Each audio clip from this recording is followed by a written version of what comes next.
going to review law. I'm not going to tell you what sort of makeup to wear when doing law. Hi guys, welcome back to my channel. So today I'm going to talk about law. If you follow me on Snapchat or Twitter or Instagram, or whatever social networking sites there are, you'd know that I just love law. So today I'm going to give you some tips on the El-Nat, and at the end there'll be a little travel vlog, basically just me walking around London trying to get to the Law Society, because I've just been to an event which was at the Law Society, which is the Brighton Network's first year lawyers top 100. Yes, I am starting my first year in law in basically 10 days. So yeah, I did get above average on my El-Nat, and 4 out of my 5 UCAS things that universities that I applied to. So I think I have some tips that can help you. I actually did meet the guy who wrote the El-Nat. Not that he gave me any answers, I wish he did, but he didn't.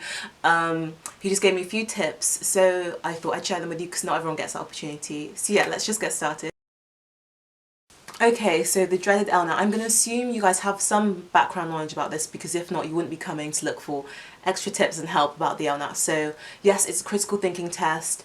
It's the hardest test I've done, and I'm going to start off by saying that you cannot revise for this test. There are things that you can do to make yourself a little bit more prepared, but you cannot revise for this test. The guy who wrote the test told me that he received an angry letter from a parent who'd put their daughter on this course. This course is supposed to help you pass El-Nat, even though there isn't even a pass rate. And they paid all this money for it, and she still didn't get above average. And the whole point is that you cannot revise for this test. You cannot help the way you think. You just need to do stuff that helps improve the way you think, because it's about just finding those subtle, distinct differences, which obviously will make you a good candidate for law, which is why a lot of universities use it. Okay, so my tip for you is to just really read those really good newspapers like The Guardian, like The Economist, like the Financial Times, because you need to get your head around that posh jargon, that sophisticated, complex vocabulary, because most of the time the answer is obvious. Well, not obvious, because if not, then it would be an easy test, but sometimes you know the answer, and you would know the answer if you understood the vocabulary they're using, because the vocabulary is just so, I found it so complex.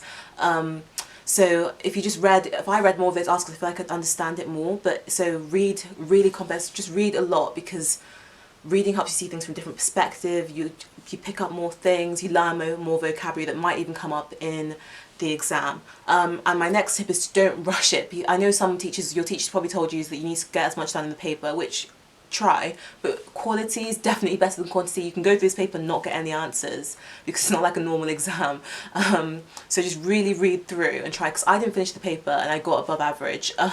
So yeah, I definitely think you should take your time to read those answers and just get as much good points, solid points that you know is good, and then just guess the rest, because that's what I did anyway, but it worked for me. So that's my little tip. It is really about finding those distinct differences in words. So like when you're extending an argument, you go in addition. So when the question's like, oh, how is the reader trying to extend the argument or whatever, and you'd assume, oh, it must be when he says in addition, but it might not be, because he could be bringing in a new argument, not developing his argument. So it's just like little things like that where you could just be thrown off just because you're just doing it too quickly. That's why I said slow down and think through it. There is no pass rate. You're aiming to get above average for that year. So for my year, I think it was 21. So it's just, if everyone does bad and you do good, then that's good for you. So it's just, you don't even know like how you are. You just have to try and just get above average. So I wish you the best of luck with it. I thought it was a horrible exam, but you know, I get really anxious about exams, but then the El-Nat was so long that after like an hour or so, I just literally was clicking along on the computer. The anxiety kind of goes, because I've been in here for so long. So yeah, I wish you the best of luck. I do just suggest that you apply to some universities that don't look at the El-Nat, or don't ask for the El-Nat, just in case your El-Nat does go really badly, which I hope it doesn't. So then you do kind of have a backup plan, so the universities won't, obviously they won't just reject you simply on your El-Nat, but it is like a deciding factor. So yeah, that's all I really have to say about the El-Nat. Wish you all the best of luck with applying to university. Like I said, I'm leaving on Wednesday, and I'm going in 10 days, starting in 10 days. So yeah, good luck, and I hope you enjoyed my vlog at the end. And yeah, I'll see you next time.